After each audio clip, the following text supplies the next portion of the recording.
नमस्कार दोस्तों, रोमा की आवाज़ 2.0 में आपका स्वागत है। आज की हमारी कहानी का नाम है सच्चा सुख। घर के बाहर जैसे ही ऑटो रुकता है तो मोहिनी ने खिड़की से बाहर झांक कर देखा। उसने देखा कि उसके सास ससुर रामशंकर जी और सरला जी थे, जो ऑटो से बाहर निकलकर अपने बेटे का इंतजार कर रहे थे कि घर से निकलकर कोई तो उन्हें लेने आएगा। तो मोहिनी का पति रजनीश बोलता है, कौन आया है मोहिनी? तब वह अपने पति को बड़े ही तुनक कर जवाब देती है, और कौन होगा, तुम्हारे माँ पिताजी जब देखो मुंह उठाकर यहाँ चले आते हैं। अरे बुढ़ापा है, एक जगह आराम से बैठें। लेकिन नहीं, इन्हें तो हमारा जीना हराम करना है। तो लीजिए, आ गए हराम करने, अब झेलो इनको। और बस बाहर वाला दरवाज़ा खोलकर अपने काम में लग जाती है। इधर रजनीश ने भी यह जान लिया कि उसके माता पिता आए हैं, लेकिन वह उठकर उन्हें बाहर लेने नहीं गया, जबकि आज उसकी ऑफिस की छुट्टी थी। वह आराम से टीवी चलाकर मूवी देखने में मशगूल रहा। कुछ देर तक रामशंकर जी और सरला जी बाहर इंतजार करते रहे, क्योंकि दरवाज़ा बहू को खोलते उन्होंने देख लिया था। पर ऑटो वाले को तो वापस भी जाना था। उसने रामशंकर जी को टोका, तो फिर रामशंकर जी ने ऑटो वाले से कहकर अपना सामान घर के दरवाजे पर रखवाया, क्योंकि उन्हें भी पता था कि आज उनके बेटे रजनीश की छुट्टी है। लेकिन वह उनको लेने ऑटो तक नहीं आया, क्योंकि सामान इतना भारी था और भारी होने के कारण वह उसे उठा नहीं सकते थे। उन्होंने ऑटो वाले को पैसे दिए और घर में प्रवेश किया। रामशंकर जी और सरला जी ने अपने बेटे बहू की तरफ देखा, लेकिन दोनों ने ही उनकी तरफ देखने की जहमत भी नहीं उठाई। अपने बेटे बहू की ऐसी बेरुखी देखकर दोनों लोगों का मन रोने को हुआ। रामशंकर जी ने और सरला जी ने सोचा था कि जब वह अपने बेटे बहू से मिलने जाएंगे तो वे लोग उनको देखकर खुश हो जाएंगे, जबकि वे लोग अपने बेटे बहू के पास अपने बेटे की शादी के बाद सिर्फ दूसरी बार ही आए हैं। ये बार जब रजनीश की शादी के सिर्फ 1 साल बाद वे यहाँ आए थे, तब तो रजनीश और उसकी पत्नी ने ऐसा व्यवहार नहीं किया था, लेकिन आज उनका व्यवहार एकदम से बदल गया था। तभी सरला जी हंसकर मोहिनी से बोलती हैं, बेटा आज तुम घर की सफाई कर रही हो, क्या बेटा शांति काम करने नहीं आई है? तभी मोहिनी मुंह बनाते हुए बोलती है, हाँ माँ जी, आज शांति काम करने नहीं आई है, पर आप लोग एकदम यहाँ बिना बताए कैसे आ गए? आप लोगों को तो इतनी तमीज होनी ही चाहिए कि किसी के यहाँ ऐसे बिना बताए नहीं जाते हैं। अरे बेटा, यह तो हमारा भी घर है और तुम लोग तो हमारे बड़े बेटा बहू हो। सरला जी बोलती है, फिर भी क्या ऐसे बिना बताए किसी के यहाँ नहीं जाना चाहिए? तभी रामशंकर जी बोलते हैं, बस बहू अब और नहीं। तभी रजनीश चिल्लाकर बोलता है, पर पापा मोहिनी सही तो बोल रही है, ऐसे आकर किसी की लाइफ डिस्टर्ब नहीं करते। अपने बेटे की बात सुनकर रामशंकर जी बोलते हैं, अरे बेटा, हमने तुम्हें इतना पढ़ा लिखा कर इस काबिल बनाया, अपनी जिंदगी भर की कमाई तुम लोगों पर कुर्बान कर दी, और तुम और तुम्हारी पत्नी हम लोगों से ऐसे बदतमीजी से पेश आ रहे हो। शर्म आनी चाहिए तुम लोगों को। अरे पिताजी, आप लोगों ने हम लोगों को पढ़ा लिखा कर इस काबिल बनाया तो कोई एहसान नहीं किया। हर माता पिता अपने बच्चों के साथ करते हैं, और माता पिता का फर्ज होता है कि वह अपने बच्चों को पढ़ा लिखा कर काबिल बनाए। और हाँ पापा, हमने भी तो काबिल बनकर आपका नाम रोशन किया। फिर रजनीश आगे बोलता है, चलिए अब आप लोग आ ही गए हैं तो जाइए अंदर जाकर आराम करिए। अब रामशंकर जी और सरला जी की आंखों में आंसू थे। अपने बेटे बहू की ऐसी बात सुनकर वे एकदम दंग थे। वे दोनों लोग जैसे ही गेस्ट रूम में जाने को चलते हैं तो मोहिनी उनको पीछे से टोकते हुए बोलती है, माँ जी, पापा जी, अब आप लोग उस कमरे में नहीं बल्कि स्टोर रूम में आराम कर लीजिए। वह रूम अभी अभी मैंने अपनी बहन के लिए साफ कराया है। वैसे भी आप लोगों को इतने बड़े रूम की ज़रूरत नहीं है। दोनों लोग चुपचाप स्टोर रूम में पड़ी हुई टूटी चारपाई पर बैठ जाते हैं। वह तो कितने खुश थे कि अचानक उनके बेटे बहू उन्हें देखेंगे तो वह दोनों खुशी से उछल पड़ेंगे। लेकिन यहाँ तो हमें उल्टा ही देखना पड़ रहा है। असल में जब रामशंकर जी अपनी पत्नी के साथ पहली बार जब घर पर आए थे तो रामशंकर जी को फंड का पैसा मिला था और तब उनका बेटा रजनीश इसी घर में किराए पर रह रहा था। इसीलिए जब वे पहली बार इस घर में आए थे तो मोहिनी ने चिकनी चुपड़ी बातें करके और अपने सास ससुर की सेवा करके यह घर अपने ससुर से खरीदवा लिया। घर खरीद जाने के बाद रामशंकर जी कुछ समय के लिए तीर्थ यात्रा पर चले गए। लगभग 6-7 महीने बाद वे यहाँ वापस आए। वैसे तो वह अपने दूसरे बेटे रंजीत के पास जाने वाले थे, लेकिन उन्होंने सोचा कि रजनीश का घर सबसे पहले पड़ता है तो हम लोग यहाँ पर थोड़े दिन रुक कर चले जाएंगे। उन लोगों को यहाँ आए 2-3 घंटे का समय बीत चुका था, लेकिन अभी तक उनको किसी ने एक गिलास पानी तक नहीं दिया। चाय नाश्ता तो दूर की बात है। अचानक दरवाजे की बेल बजती है। मोहिनी हंसकर दरवाजा खोलती है। अरे रीना, कितना टाइम लगा दिया तुमने आने में। पता है मैं और तेरे जीजू सुबह से तेरा इंतजार कर रहे थे कि कब मेरी प्यारी बहन और प्यारी साली साहिबा आएगी। अरे दीदी कुछ नहीं, थोड़ा सा यहाँ पर काम था इसलिए थोड़ा लेट हो गई। अरे कोई बात नहीं, आजा अंदर और आराम से बैठ, तब तक मैं तेरे लिए चाय नाश्ता लाती हूँ। सभी चाय नाश्ता का आनंद ले रहे थे और हंस हंस कर बातें कर रहे थे। किसी ने भी रामशंकर जी और सरला जी को खाली चाय तक नहीं दी। सरला जी और रामशंकर जी एक दूसरे की तरफ बेबसी भरी निगाहों से देखे जा रहे थे। उन्हें तो अपने बेटों पर कितना गुमान था, लेकिन रजनीश ने आज जो उनके साथ ऐसा व्यवहार किया उसे देखकर तो उनको विश्वास ही नहीं हो रहा था कि उनका बेटा उनके साथ ऐसा कर सकता है। फिर रामशंकर जी सरला जी का हाथ पकड़कर खड़े हो जाते हैं और स्टोर रूम से बाहर निकलकर घर से बाहर जाने लगते हैं। उनको बाहर जाता देखकर कोई भी उनसे नहीं पूछता कि आप लोग कहाँ जा रहे हैं, बल्कि वे लोग तो अपने ही मौज मस्ती में मस्त थे। आज रामशंकर जी को अपने बड़े बेटे पर बहुत गुस्सा आ रहा था, पर वे कर भी क्या सकते थे। फिर रामशंकर जी अपने दूसरे बेटे रंजीत के घर जाते हैं। वह भी पास के शहर में ही रहता था। रंजीत के दरवाजे की बेल बजती है तो रंजीत की पत्नी कामनी दरवाजा खोलती है। वह जैसे ही अपने सास ससुर को देखती है तो अचंभित रह जाती है, लेकिन अपने को थोड़ा सा संयमित करते हुए अपने सास ससुर के पैर छूकर उन्हें अंदर बुला लाती है और उनको चाय नाश्ता कराती है। चाय नाश्ता कराने के बाद वह अपने कमरे में जाकर अपने पति को फ़ोन करके बोलती है, अरे तुम्हारे पापा मम्मी आए हुए हैं, तुमने मुझे नहीं बताया कि वह आने वाले हैं। अपनी पत्नी कामनी की बात सुनकर रंजीत बोलता है, अरे अभी 2 घंटे पहले ही तो फ़ोन आया था कि वे लोग आ रहे हैं। अब तुम ही बताओ, मैं मना थोड़ी ना कर देता। ठीक है, अब ऐसा है, आ तो गए हैं बुढ़े बुढ़िया, लेकिन मुझसे ना हो पाएगी इनकी सेवा, समझे। जल्दी से इन दोनों को यहाँ से चलता करो। ठीक है बाबा, अब इतना गुस्सा मत हो। अब आ गए हैं तो हम एकदम तो भगा नहीं देंगे, थोड़ा तो एडजस्ट करना ही होगा। ऐसा सुनकर कामिनी गुस्से से फ़ोन काट देती है। इधर ऑफिस से आने के बाद रंजीत भी अपने माता पिता से कुछ अच्छे से बात नहीं करता, बस औपचारिकता ही निभाता है। रामशंकर जी और सरला जी का जैसे तैसे एक दिन बीतता है अपने छोटे बेटे के यहाँ।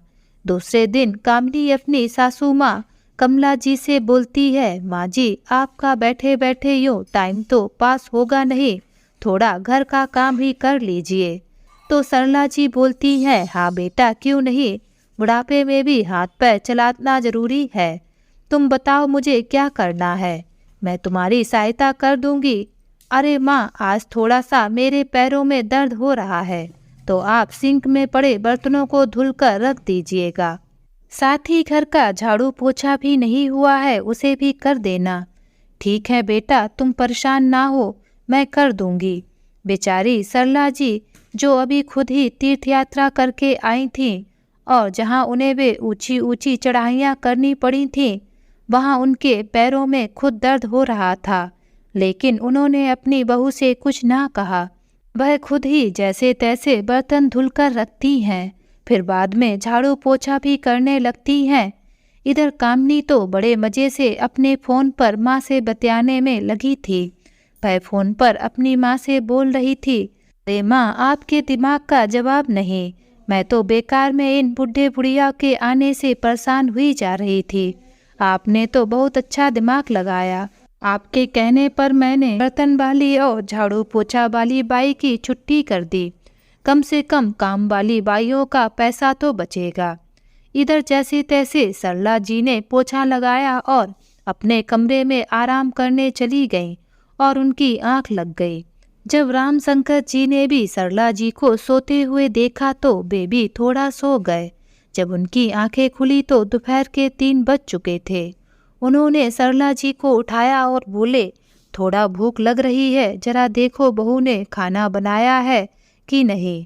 तो सरला जी ने बहू को आवाज़ लगाई तो वह कुछ ना बोली। तो सरला जी कमरे से बाहर आई और रसोई घर में जाकर देखा तो खाने के लिए सिर्फ 2 रोटी और थोड़ी सी दाल ही रखी थी। तभी रसोई घर में कामनी भी आ जाती है।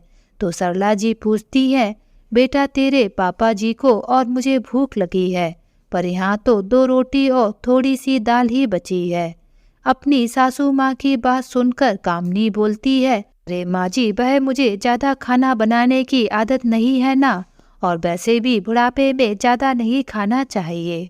हम लोगों को ही देख लीजिए, हम लोग तो 2-2 रोटी ही खाते हैं, लेकिन बेटा यहाँ तो सिर्फ 2 रोटी ही है। इस पर कामनी बोलती है, तो ठीक है ना माँ जी, 1-1 रोटी खा लीजिए। तो सरला जी बोलती है, लेकिन बेटा दाल भी तो जरा सी ही है। अरे माँ, इतनी महंगाई है कि हम पैसे ऐसे तो बर्बाद नहीं कर सकते ना। और ऐसा बोलकर हंसते हुए अपने कमरे में चली जाती है। इधर सरला जी 2 रोटी और थोड़ी सी दाल लेकर अपने पति के पास आ जाती हैं। उसे देखकर रामशंकर जी समझ जाते हैं कि यहाँ भी उनके लिए जगह नहीं है। जब उन्होंने अपने रिटायरमेंट के पैसे दोनों बेटों में बराबर बांट दिए थे और उसी पैसे के बल पर रंजीत ने भी यह घर खरीदा था, लेकिन वे लोग अब क्या कर सकते थे। अपनी पूरी जिंदगी भर की कमाई अपने बेटों पर न्यौछावर कर दी। दोनों लोग रोते हुए खाना खा लेते हैं। 2-4 दिन ऐसे ही बीतते हैं। एक दिन की बात है, सरला जी को थोड़ा सा बुखार था, फिर भी सरला जी बर्तन धुल रही थीं। तभी अचानक से सरला जी के हाथ से एक कप टूट जाता है और वह फर्श पर गिरकर टूट जाता है। तभी कप के टूटने की आवाज़ सुनकर उनकी बहू कामनी दौड़कर रसोई घर में आती है और बोलती है, अरे माँ जी, आपसे तो एक भी काम अच्छे से नहीं होता है। अब इतना महंगा कप का सेट आपने बिगाड़ दिया। पता नहीं लोगों को हराम की खाने की आदत पड़ जाती है। काम तो इन लोगों से बिल्कुल होता ही नहीं है अच्छे से। तभी बहू को इस तरह अपनी पत्नी पर चिल्लाते हुए देखकर रामशंकर जी बोलते हैं, बेटा, तुम्हारी सास की तबीयत ठीक नहीं है, फिर भी तुम उनसे काम करवा रही हो। तुम्हें तो शर्म आनी चाहिए। अरे पापा जी, शर्म तो आप लोगों को आनी चाहिए जो यहाँ आकर आराम फरमा रहे हैं। अरे अभी आपकी उम्र भी कितनी हुई है जो आप इस तरह निठल्लों की तरह बस आराम फरमाते रहें, और सासू माँ थोड़ा बहुत काम कर लेगी तो घिस नहीं जाएंगी। और फिर कौन सा बहुत ज़्यादा बीमार है, थोड़ा सा बुखार ही तो है। आज रामशंकर जी अपने बेटे बहू का ऐसा रूप देखकर दंग ही थे। उन्होंने अपने बच्चों को पढ़ाने लिखाने के लिए क्या क्या नहीं किया, लेकिन आज उनके दोनों ही बेटे उन्हें अपने अपने घरों में रखने को राजी ना थे। उनके पास और कोई दूसरा रास्ता भी ना रहा था कि वह कहीं और जाकर रह सकें, क्योंकि उनको पेंशन भी बहुत ज़्यादा नहीं मिलती थी। मात्र 6,000 रुपये में वे अपना और अपनी पत्नी का गुजारा कैसे करते, क्योंकि उन्होंने अपने दोनों बेटों को घर खरीदवाने में तो सहयोग कर दिया, पर खुद किराए के ही मकान में अपनी जिंदगी काट दी। उन्होंने सोचा था कि रिटायर होने के बाद वे अपने दोनों बेटों के पास आराम से रहेंगे, लेकिन उनका यह रुख देखकर उनको तो कुछ भी समझ में नहीं आ रहा था कि वह करें तो क्या करें। धीरे धीरे समय बीतने लगा। एक दिन की बात है, कामनी ने अपने बर्थडे पर अपनी कुछ सहेलियों को और रंजीत ने भी अपने ऑफिस के कुछ दोस्तों को बुलाया था। घर पर खूब अच्छी पार्टी का इंतजाम किया गया। सब अपनी मौज मस्ती में मस्त थे, लेकिन किसी ने भी रामशंकर जी और सरला जी को खाने के लिए नहीं पूछा। सारा खाना बाहर से ही मंगाया गया था, घर पर कुछ बना ही नहीं था। सुबह से शाम हो गई, लेकिन अपने माता पिता का खाने का ध्यान किसी को भी नहीं था। जब रामशंकर जी प्यास से व्याकुल हो गए तो वे अपने कमरे से निकलकर पानी पीने रसोई घर में गए, तो धोखे से उनके हाथ से पानी पीते हुए ग्लास छूट गया और सारा पानी फर्श पर फैल गया। इधर जैसे ही कामनी ने किचन से कुछ गिरने की आवाज़ सुनी तो वह दौड़कर रसोई घर में देखने गई। जब उसने देखा कि सारे फर्श पर पानी ही पानी फैला हुआ है तो वह उनसे चिल्लाकर बोली, इस बुढ़े ने तो हमारा जीना ही दुश्वार कर रखा है। और उनसे चीख कर बोलती है, क्या आप आँख होते हुए भी अंधे हैं, जो किचन को गंदा करके रख दिया है। और फिर आगे बोलती है, पता नहीं कब इनसे हमारा पीछा छूटेगा। तब तक रंजीत भी रसोई घर में आ जाता है और बोलता है, पापा क्या आपसे थोड़ी देर के लिए शांति से अपने कमरे में नहीं बैठा जा सकता? जरूरी है कि पूरे घर में नाचते फिरें। अपने बेटे की यह बात सुनकर रामशंकर जी बोलते हैं, बेटा सुबह से शाम हो गई, मैंने और तेरी माँ ने कुछ भी नहीं खाया, और जब हमारे कमरे में पानी का जग भी खाली हो गया तो मुझे मजबूरन पानी पीने यहाँ आना पड़ा। लेकिन गलती से मेरे हाथ से गिलास छूट गया और पानी फैल गया। अरे पापा, अगर आप थोड़ी देर पानी ना पीते तो मर नहीं जाते। पता नहीं क्यों हमारी जिंदगी खराब करने चले आए। और अपनी पत्नी कामनी से बोलता है, चलो बाहर, सब तुम्हारा इंतजार कर रहे हैं। तभी कामनी पीछे पलटकर कहती है, अब खड़े खड़े हमारा मुंह ना ताकते रहिए, चलिए फर्श का पूरा पानी साफ करिए। और पैर पटकते हुए वहाँ से चली जाती है। आज रामशंकर जी अपने बेटे बहू को जाते हुए देखते रह गए। तभी उनके कानों में बाहर के कमरे से आवाज़ आई, अरे कामनी, किस पर चिल्ला रही थी? तभी कामनी बोलती है, अरे कुछ नहीं, वह हमारा घर का काम करने वाला नौकर है, उसी पर चिल्ला रही थी। तभी उसकी सहेली बोलती है, अरे यार, आजकल तो नौकरों का बड़ा हाल खराब है, काम वाम तो करना नहीं, बस नखरे तो ऐसे दिखाते हैं जैसे इस घर के मालिक वही हैं। तभी कामनी बोलती है, अरे छोड़ो बेकार के लोगों की बातें, चलो पार्टी एंजॉय करो। आज बहू द्वारा ऐसे शब्द सुनकर मानो उनके पैरों तले जमीन ही खिसक जाती है। आज तो उनके सीधे आत्मसम्मान पर चोट पहुंचती है। आज उनकी आंखों से आंसू बह जा रहे थे। उन्होंने चुपचाप फर्श पर पड़ा पानी पोंछा और सीधे अपने कमरे में चले गए और चुपचाप अपने कमरे में बैठ गए। इधर सरला जी के घुटनों में भी काफ़ी दर्द हो रहा था। वह दर्द से कराहे जा रही थी। आज रामशंकर जी के मन में बेचैनी ही बेचैनी थी। वह पूरी रात करवटें बदलते रहे। आज उनकी आंखों से नींद कोसों दूर थी। वह चुपचाप सुबह 7 बजे उठे और अपना और अपनी पत्नी का सामान एक बैग में भरने लगे। सरला जी ने पूछा, आप यह सारे कपड़े क्यों भर रहे हैं? तो रामशंकर जी बोले, सरला, अब हम इस तरह घुट घुट कर अपमान भरी जिंदगी नहीं जी सकते। हम फिर से अपनी नई जिंदगी की शुरुआत करेंगे, लेकिन हम लोग जाएंगे कहाँ? सरला जी पूछती हैं, आपको तो मात्र 6,000 पेंशन ही मिलती है, उसमें भी हम लोगों की दवा में ही आधे पैसे खर्च हो जाते हैं। तब रामशंकर जी बोलते हैं, अब जो भी है हम यहाँ एक पल भी नहीं रुकेंगे। और वह अपना सामान लेकर घर से निकलने लगते हैं। उनको जाता देखकर उनके बेटे बहू कुछ भी नहीं बोलते। उनकी बहू जरूर इतना बोली, चलो अच्छा हुआ देर से ही सही, बुढ़े बुढ़िया को कम से कम अकल तो आई, और हंसकर रसोई घर में चली गई। इधर रामशंकर जी फिर से उसी जगह चले जाते हैं जहाँ वे नौकरी करते थे। रामशंकर जी एक सरकारी स्कूल में अध्यापक थे। वे बहुत ही अच्छे अध्यापक थे। वहाँ जाकर उन्होंने एक छोटा सा कमरा किराए पर लिया, क्योंकि उन्होंने अपने जीवन के 20 से 25 साल वहीं पर गुजारे थे, तो वहाँ के लोगों को वे लोग अच्छे से जानते थे, इसलिए उनको तुरंत ही कमरा मिल गया। उन्होंने धीरे धीरे छोटे बच्चों को फिर से पढ़ाना शुरू कर दिया, और सरला जी ने भी अपनी सिलाई के हुनर से लोगों के कपड़े सिलना शुरू कर दिया था। इस तरह से उनका खर्च निकलने लगा, लेकिन वे दिन पर दिन कमज़ोर होते जा रहे थे, क्योंकि कहीं ना कहीं उनको अपने दोनों बेटों से यह उम्मीद नहीं थी कि वह उनके साथ ऐसा करेंगे, लेकिन उनको जीना तो था ही। वे बेमन से अपने जीवन को काट रहे थे। एक दिन वे दोनों लोग ऑटो से कहीं जा रहे थे, शायद अपनी बैंक से पेंशन निकालने, लेकिन तभी उस ऑटो का कार से एक्सीडेंट हो जाता है। रामशंकर जी को तो बहुत ज़्यादा चोट नहीं लगती है, पर सरला जी को गंभीर चोटें आती हैं। डॉक्टर उनका जल्द से जल्द ऑपरेशन करने को बोलते हैं। इसके लिए वह उनको 5 लाख जमा करने को बोलते हैं, पर रामशंकर जी के पास तो 50,000 रुपये नहीं थे, तो वे 5 लाख रुपए कहाँ से लाते। उनको तो कुछ भी समझ में नहीं आ रहा था कि वह करें तो क्या करें। वह अपनी पत्नी को खोना नहीं चाहते थे, क्योंकि एक वही ही तो थी जो उनके साथ सुख दुख में सदा साथ निभाती थी।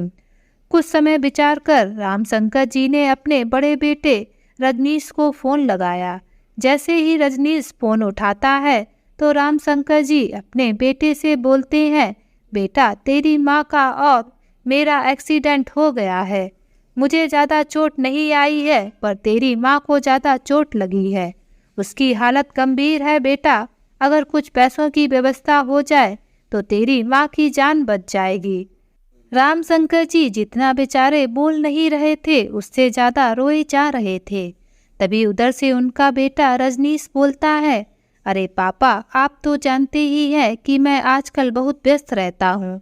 पापा मेरा आना तो वहाँ मुश्किल है, क्योंकि पापा मुझे विदेश में एक बहुत बड़ी कंपनी द्वारा पैकेज मिला है, तो मैं तो उसी की तैयारी में बहुत व्यस्त हूँ। और फिर रजनीश अपने पापा से बोलता है, पापा आप भी तो यही चाहते थे, यह तो आपका सपना था ना कि मैं विदेश जाकर नौकरी करूं। इसीलिए पापा हाथ बहुत ज़्यादा तंग चल रहा है मेरे पास तो अभी बिल्कुल भी पैसे नहीं हैं। और आगे बोलता है, पापा आप ऐसा करिए, अभी आप कैसे भी पैसे की व्यवस्था कर लीजिए, मैं बाद में ही दे दूंगा। और ऐसा बोलकर फ़ोन रख देता है। आज अपने इंजीनियर बेटे की बात सुनकर रामशंकर जी सन्न थे। फिर कुछ सोच विचार करके अपने दूसरे बेटे रंजीत को फ़ोन किया। पहली बार फ़ोन की घंटी बजती रही, पर किसी ने फ़ोन नहीं उठाया। रामशंकर जी ने हिम्मत करके दूसरी बार फ़ोन मिलाया, तो उनके बेटे रंजीत ने फ़ोन उठाया, तो पिताजी की आवाज़ सुनकर बोलता है, अरे पिताजी आपको जो कुछ भी कहना है ज़रा जल्दी कहिए, हमें अपनी साली की शादी के लिए निकलना है। तो रामशंकर जी बोलते हैं, बेटा तेरी माँ और मेरा एक्सीडेंट हो गया है, तेरी माँ की तबीयत गंभीर है, अगर उसका तुरंत ही ऑपरेशन नहीं हुआ तो उनकी जान को खतरा है। तभी रंजीत बोलता है, पर पिताजी मेरे पास तो अभी बिल्कुल भी पैसे नहीं हैं, मैंने आपको तो अभी अभी बताया ही है कि मैं अपनी साली की शादी में जा रहा हूँ, और वह मेरी इकलौती साली है, तो उसकी शादी में हमारा खर्चा ज़्यादा हो गया है। ऐसा करिए पापा आप बड़े भैया से पैसे ले लीजिए। यह सुनकर रामशंकर जी बोलते हैं, पर बेटा, अभी रामशंकर जी पर बेटा ही बोलते हैं, तो उनका बेटा रंजीत बोलता है, पर कुछ नहीं पापा, अभी मैं फ़ोन रखता हूँ, नहीं तो मेरी फ़्लाइट छूट जाएगी। ऐसा बोलकर फ़ोन रख देता है। आज अपने बेटों का ऐसा रूप देखकर रामशंकर जी को तो काटो तो खून नहीं। आज उनको अपनी परवरिश पर गुस्सा आ रहा था, जिनको मैंने अपने खून पसीने की कमाई से पढ़ाया, जिनकी हर ज़रूरत पूरी की। आज उनकी माँ मौत के मुंह से लड़ रही थी, लेकिन आज उनके पास ना तो अपनी माँ को देखने का टाइम है और ना ही उनके इलाज कराने के लिए पैसे। आज रामशंकर जी को अपने होनहार औलादों पर बहुत गुस्सा आ रहा था, लेकिन उनके गुस्सा करने से क्या फ़ायदा। आज उनके लिए उम्मीद के सभी दरवाजे बंद हो गए थे। वे विचलित मन से धीरे धीरे अपने घर से बाहर निकलकर ऑटो पकड़कर अस्पताल के लिए निकल पड़े। आज वे इतने मजबूर थे कि अपनी पत्नी के लिए वे कुछ भी नहीं कर पा रहे थे। उन्होंने अपने आप को इतना मजबूर और ठगा हुआ कभी नहीं सोचा। उन्हें अब समझ में नहीं आ रहा था कि वह अपनी पत्नी की जान कैसे बचाएं, क्योंकि रिटायरमेंट का सारा पैसा उनके लड़कों को घर खरीदवाने में खर्च कर दिया। अच्छी शिक्षा और फिर उनकी शादी में भी उन्होंने खूब खर्च किया। उन्हें तो अपने बेटों पर बहुत ज़्यादा घमंड था कि वह उनकी हमेशा सेवा करेंगे। उनके यह दोनों बेटे उनका अभिमान थे। बड़ा घमंड था उनको अपने बेटों पर। आज उनका घमंड चकनाचूर हो गया। तभी ऑटो अस्पताल के सामने रुकता है। वह जल्दी से अपनी पत्नी के कमरे के बाहर पड़ी बेंच पर जाकर बैठकर अपने आप को कोसने लगते हैं कि आज वह अपनी पत्नी के लिए कुछ नहीं कर पा रहे हैं। तभी उनके पास आकर कोई खड़ा हो जाता है। उसकी परछाई देखकर रामशंकर जी का ध्यान उस व्यक्ति पर जाता है। जैसे ही वह उस व्यक्ति को देखते हैं तो वह चौंक कर खड़े हो जाते हैं और बोलते हैं, अरे तू नालायक, यहाँ क्या कर रहा है। असल में रामशंकर जी के 3 बेटे थे। बड़ा बेटा रजनीश एक इंजीनियर था और रंजीत एक बैंक में मैनेजर था। उनका तीसरा और सबसे छोटा बेटा रोहित था। रामशंकर जी एक स्कूल में शिक्षक थे। उन्होंने अपने बड़े बेटे रजनीश और बीच वाले बेटे रंजीत की शादी बड़े ही धूमधाम से की थी। उनकी पत्नियों को उन्होंने बड़े ही सोच समझकर चुना था। लेकिन रामशंकर जी का छोटा बेटा रोहित पढ़ाई में ज़्यादा ध्यान नहीं लगा पाता था। उसने सिर्फ 10वीं कक्षा की ही पढ़ाई की थी और उसने पढ़ाई छोड़ दी थी और घर पर ही रहने लगा था। रोहित अपने माता पिता से हमेशा बोलता था कि मुझे नौकरी नहीं करनी है, मुझे तो अपने माता पिता की सेवा करनी है और सदा अपने माता पिता के पास रहना चाहता हूँ। पर रामशंकर जी अपने छोटे बेटे से हमेशा नाराज रहते थे और उसको बिल्कुल भी पसंद नहीं करते थे।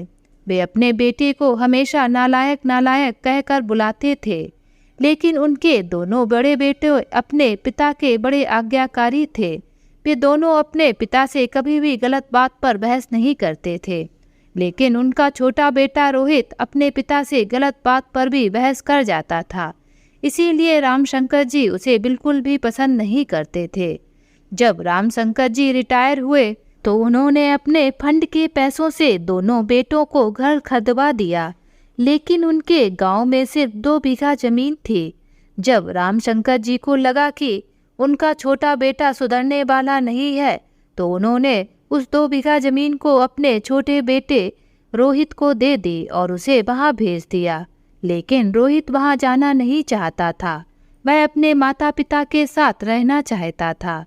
लेकिन रामशंकर जी की जिद के आगे उसकी एक न चली और उसे झुकना पड़ा और वह अपने गांव में जाकर जहां उसकी 2 बीघा जमीन थी वहां झोपड़ी बनाकर रहने लगा। रामशंकर जी भी सिर्फ अपने दोनों होनहार और लायक बेटों की ही बड़ाई किया करते और अपना सीना गर्व से चौड़ा करके घूमते।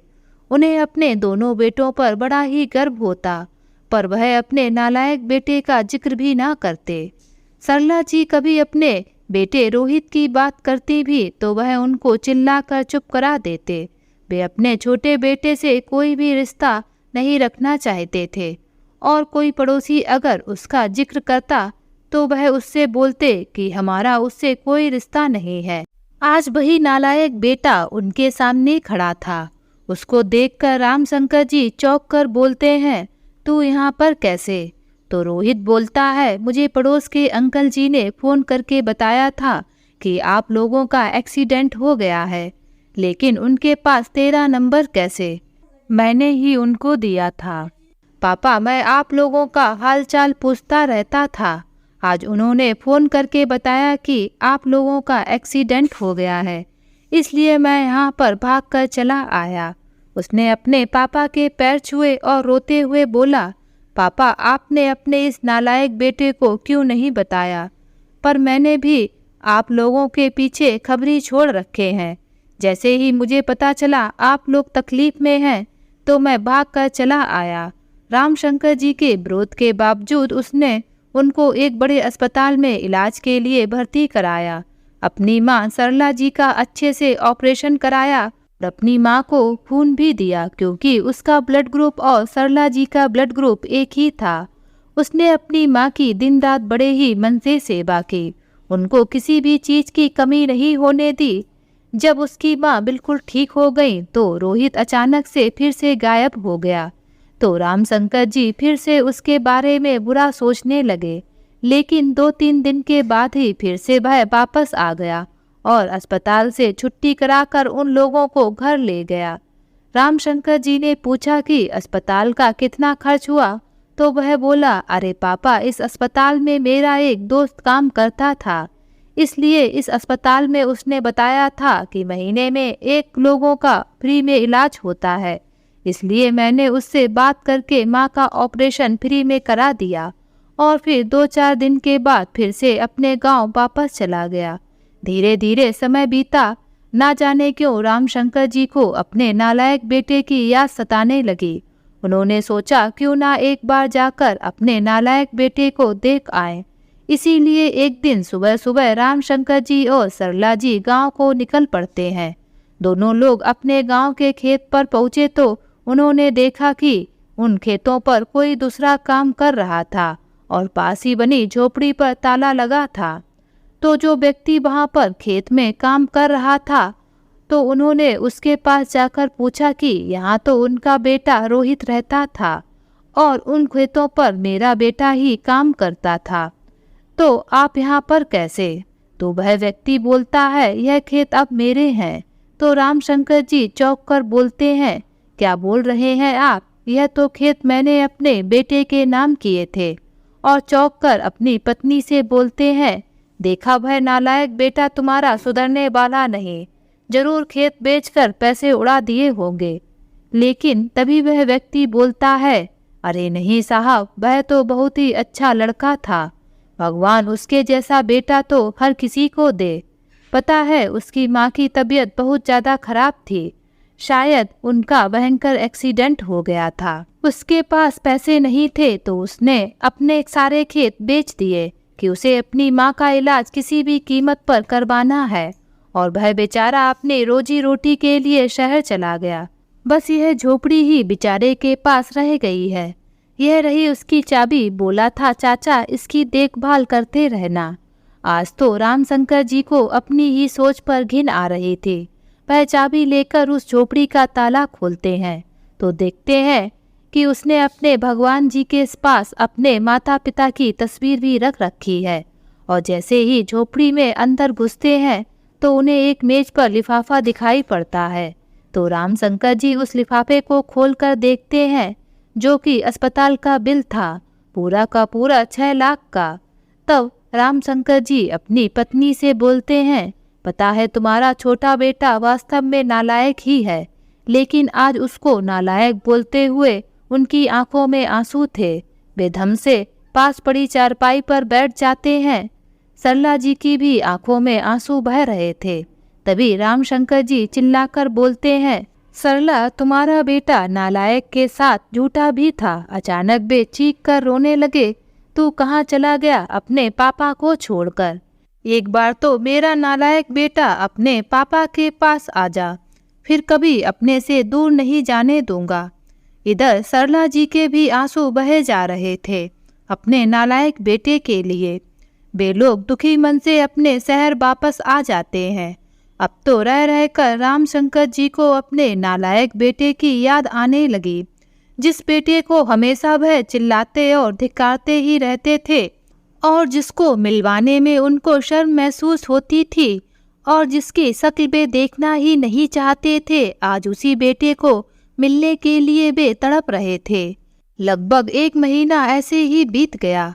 एक दिन अचानक उन्हें अपने नालायक बेटे की एक बात याद आ गई कि उसने उनके पास अपने खबरी छोड़ रखे हैं, और वह बोल भी रहा था कि पड़ोसी ने उसे फोन करके एक्सीडेंट की खबर बताई थी। ऐसा सोचकर उनकी आंखों में चमक आ जाती है।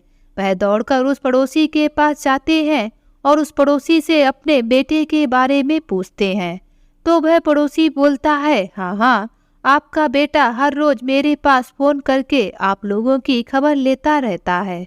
बड़े ही भाग्यशाली हैं आप लोग जो आप लोगों को ऐसा बेटा मिला, नहीं तो आजकल के बेटे तो आप लोग जानते ही हैं कैसे हैं। और ऐसा बोलकर तुरंत ही रोहित को फोन लगा देते हैं और फोन को स्पीकर पर रखते हैं। अरे रोहित, तुम्हारे पापा। अभी वे इतना ही बोल पाए थे कि तभी रोहित बोलता है, अंकल क्या हुआ मेरे पापा को? वे ठीक तो है ना अंकल?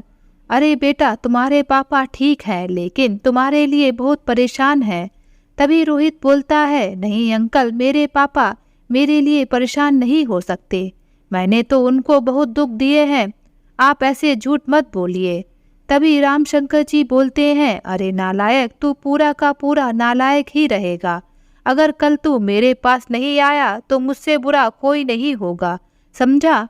और ऐसा बोलते बोलते जोर जोर से रोने लगते हैं। अरे पापा, आप रोइए नहीं। नहीं पापा, रोइए नहीं। तभी रामशंकर जी बोलते हैं, आजा मेरे बेटे, तेरे पिता को तेरी जरूरत है। बस पापा, आप बिल्कुल भी चिंता ना करें, मैं बस कल ही आपके पास आता हूँ, लेकिन आप बिल्कुल भी रोना मत। और ऐसा बोलकर वह फोन काट देता है। रामशंकर जी अपने पूरे घर को फूलों से सजाते हैं। आज ऐसा लग रहा था मानो उनके घर दिवाली हो। और जैसे ही ऑटो उनके घर के आगे रुकता है तो रोहित दौड़कर अपने पिताजी और माँ जी के पास आता है और उनके सीने से लग जाता है। लो पापा, आ गया तुम्हारा नालायक बेटा। तभी रामशंकर जी बोलते हैं, मुझे माफ कर दे बेटा, मैंने तेरे साथ इतना बुरा सलूक किया, फिर भी तूने हमारा साथ नहीं छोड़ा। जिन बेटों को हमने अपना सब कुछ माना, उन्होंने हमें कहीं का ना छोड़ा। और ऐसा बोलकर दोनों लोग रोने लगते हैं। तभी रोहित बोलता है, अरे पापा, अब बस भी करिए, अब आप बिल्कुल भी चिंता ना करें, मैं आप लोगों की बहुत सेवा करूँगा। वैसे भी मेरा भी मन आप लोगों के बिना नहीं लगता था। आज दयाशंकर जी और सरला जी के जीने की इच्छा फिर से जाग गई थी। उन्होंने अपने बेटे को जी भर के प्यार किया और कुछ दिनों बाद उन्होंने अपने दोनों बेटों को कोर्ट का नोटिस भिजवा दिया, अपने दोनों बेटों को घर खाली करवाने के लिए। जैसे ही कोर्ट का नोटिस उनके दोनों बेटों के पास पहुंचा, वह दौड़कर अपने पिताजी के पास माफी मांगने आ गए। और बहुएं तो घड़ियाली आंसू बहाकर बोलती हैं, पिताजी, माँ जी, गलती हो गई है, माफ कर दीजिए। गलती तो छोटों से ही होती है, आप अगर ऐसा करेंगे तो हम लोग कहाँ जाएंगे। लेकिन आज उनकी चिकनी चुपड़ी बातों का उन पर कोई फर्क नहीं पड़ रहा था। रामशंकर जी ने अपने दोनों बेटों को घर से बाहर निकाल दिया और बोला, कभी भी अपनी शक्ल दिखाने यहाँ मत आना। कुछ महीनों बाद दोनों घरों को बेचकर उन्होंने एक बड़ा सा घर ले लिया और अपने बेटे रोहित के साथ खुशी खुशी रहने लगे। रोहित की उन्होंने एक अच्छी सी लड़की के साथ शादी कर दी। वह लड़की भी बहुत संस्कारी थी और उसके आने से घर का माहौल बहुत ही खुशनुमा बन गया। तो दोस्तों, आज की ये कहानी आप सभी लोगों को कैसी लगी, नीचे कमेंट बॉक्स में लिखकर हमें ज़रूर बताएं। अगर आपको ये कहानी अच्छी लगे तो प्लीज़ इस वीडियो को लाइक और शेयर ज़रूर करें और मेरे चैनल को सब्सक्राइब करना ना भूलें। तो फिर मिलते हैं एक नई कहानी के साथ। बाय।